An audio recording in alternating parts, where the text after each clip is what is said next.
Cerita ini berkisah tentang anak bernama Chow Tin-yan. Ketika lahir, ia sempat meninggal sesaat sebelum kembali normal. Sejak kejadian itu, ia mendapatkan kemampuan bisa melihat 1 detik ke masa depan, atau disebut saja keajaiban 1 detik. Tin-yan kecil bisa menebak undian di televisi secara akurat. Bakat itu membuat ayahnya yang pemabuk dan pejudi mengajak ia menebak perjudian. Tapi karena Tin-yan hanya bisa menebak 1 detik, Tin-yan gagal melakukannya.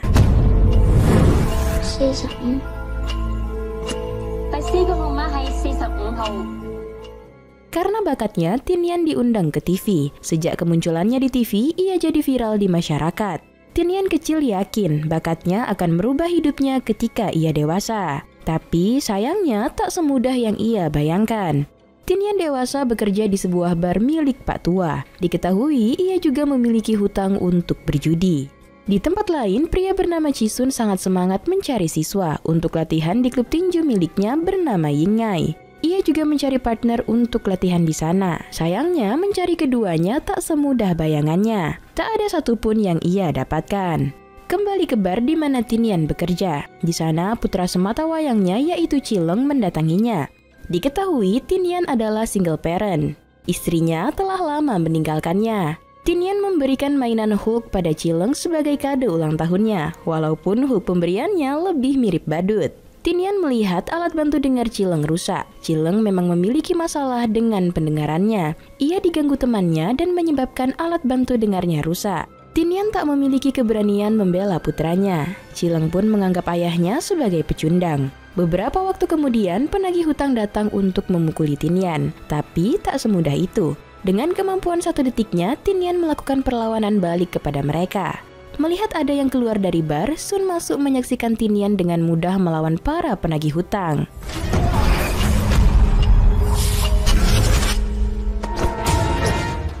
Mereka pun dimintai kesaksian polisi atas kejadian itu. Tin-yan mengatakan bahwa ia berhutang untuk berjudi demi biaya operasi gangguan pendengaran putranya.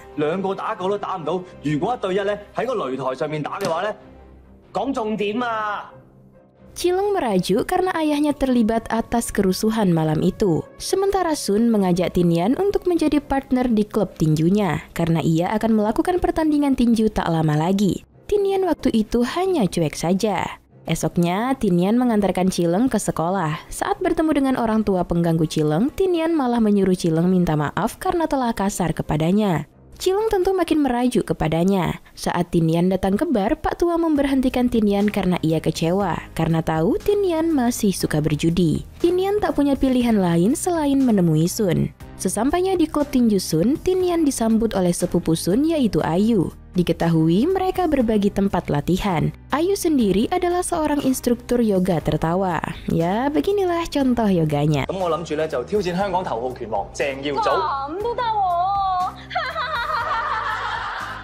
Sun memiliki keinginan untuk melawan juara Hong Kong, yaitu petinju bernama Jo. Sebagai keseriusannya mengajak Tin-yan sebagai partnernya, Sun memberikan bayaran di muka untuknya. Di tempat lain, Jo mendatangi upacara pemakaman lawan terakhirnya di ring. Yap, juara tinju Hong Kong ini memang cukup mematikan.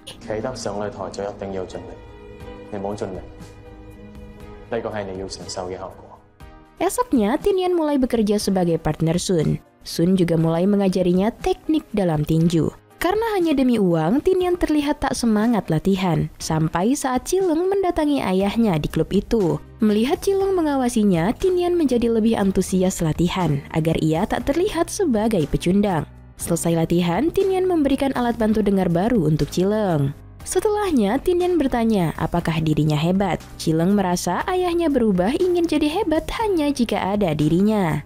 Tibalah pertandingan antar klub tinju diadakan. Tujuan Sun mengikuti pertandingan antar klub itu agar menaikkan lagi klub tinju ayahnya, agar dikenal dan bisa mendapat siswa untuk berlatih.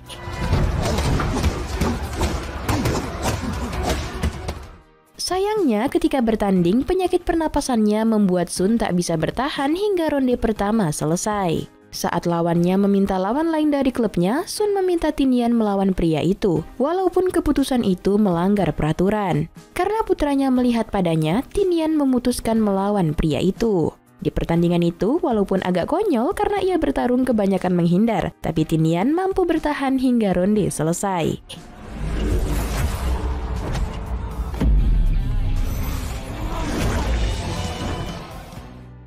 Pulang dari pertandingan, walaupun kalah, Sun mengucapkan terima kasih kepada Tinian karena telah menjadi partnernya. Tinian lalu mengajak Sun untuk minum bersama. Saat itu, Tinian menunjukkan kenapa ia dijuluki keajaiban 1 detik kepada mereka. Ia menjawab dengan benar tebakan koin oleh Sun. Sun berkata kemampuan 1 detik Tinian bisa ia gunakan untuk melesatkan pukulan lalu menghindar dengan cepat. Saat melihat putranya bangga dan lebih menghormatinya atas pertandingan tinju sebelumnya, Tinian bertekad untuk menjadi petinju. Di tempat lain, petinju bernama John sempat dijadwalkan bertarung melawan Joe karena mereka sama-sama punya catatan kemenangan beruntun. Namun dibatalkan karena bagi manajer pertandingan itu kurang menarik bagi sponsor. Joe sebenarnya tak peduli dengan popularitas, ia hanya ingin bertarung serius di ring. Setelah berlatih keras, Tinian mengikuti pertandingan amatir pertamanya. Dengan kemampuan 1 detiknya, ia berhasil memenangkan pertandingan. Sejak saat itu, kehidupan Tinian mulai bisa diharapkan putranya karena mendapatkan uang yang cukup. Ia terus memenangkan pertandingan demi pertandingan.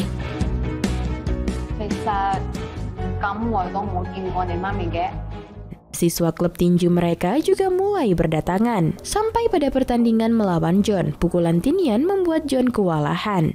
Walaupun pendatang baru, ia bisa mengalahkan petinju dengan rekor belum terkalahkan itu.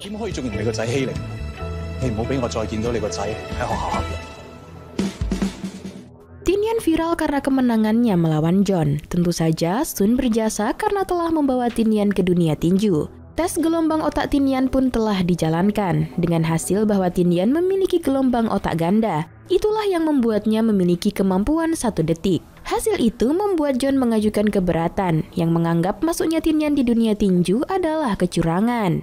Benar saja, asosiasi tinju saat itu melarang Tinian bertanding lagi karena kemampuannya. Ia hanya akan diikutkan jika gelombang otaknya kembali seperti manusia pada umumnya. Manajer Joe tertarik dengan kemampuan Tinian. Ia mencoba membuktikan sendiri kemampuan Tinian. Alhasil, Tinian berhasil menebak apa yang ditulis Pak Manajer ini. Manajer Joe menjadwalkan pertandingan antara Joe dan Tinian karena bisa menaikkan popularitas Joe. Publik pun sangat antusias menyaksikan pertandingan 2 jawara ini.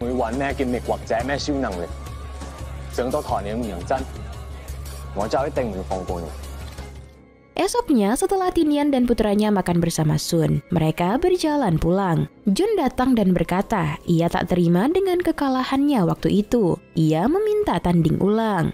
Saat terjadi perkelahian antar mereka, Chileng terdorong ke jalan. Tinian mencoba meraih Chileng. Naasnya, mereka berdua harus tertabrak mobil. Setelah kecelakaan itu, Tinian diketahui mengalami geger otak. Hal itu membuat kemampuan 1 detiknya hilang. Sementara Chileng tak sadarkan diri. Tinian merasa prihatin dengan kondisi putranya. Hari demi hari berlalu karena kesedihannya, Tinian memutuskan keluar dari dunia tinju.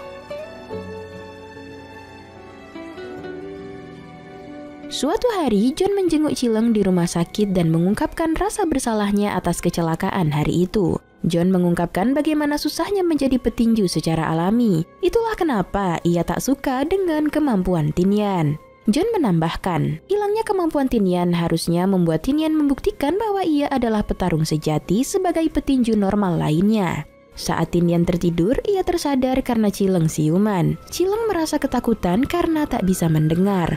Hal itu karena alat bantu dengarnya rusak. Saat Chileng mengungkapkan bahwa ia lelah dengan kekurangannya, Tinian mengatakan bahwa ia bangga pada Chileng meski dengan kekurangannya. Tinian berharap mereka berdua jadi orang yang pantang menyerah dalam hidup. Motivasi itu membuat Tinian mendatangi Sun, mengatakan bahwa ia akan melanjutkan pertandingan melawan Joe. Tinian berlatih keras untuk melawan juara Hong Kong tersebut.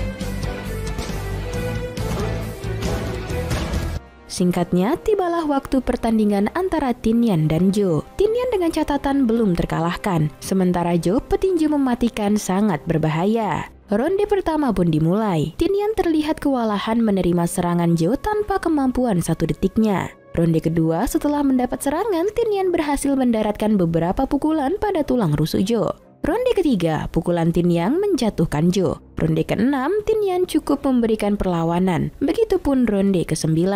Ronde terakhir, Tinian beberapa kali mendapat pukulan telak hingga membuatnya jatuh tak berdaya. Dengan semangat untuk menjadi petinju sejati, ia memaksakan diri untuk bangun dan kembali memberikan perlawanan hingga ronde selesai.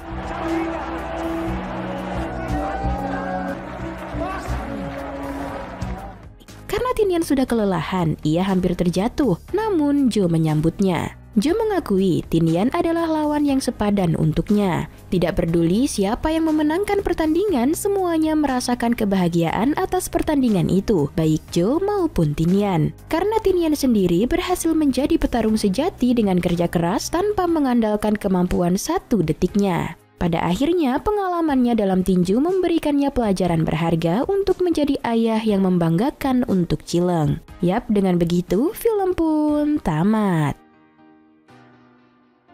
One Second Champion menduduki puncak box office Hong Kong ketika dirilis pada Maret 2021 di tengah pandemi. Film bergenre drama olahraga ini disutradarai dan dibintangi oleh Chiu Sin Hang, anggota dari band YouTube Tonic. Ini adalah debut penyutradaraan solonya setelah komedi Hong Kong Vampire Clean Up Department tahun 2017. Atas pilihan pemirsa, Chiu Sin Hang berhasil memenangkan penghargaan Hong Kong Asian Film Festival 2021.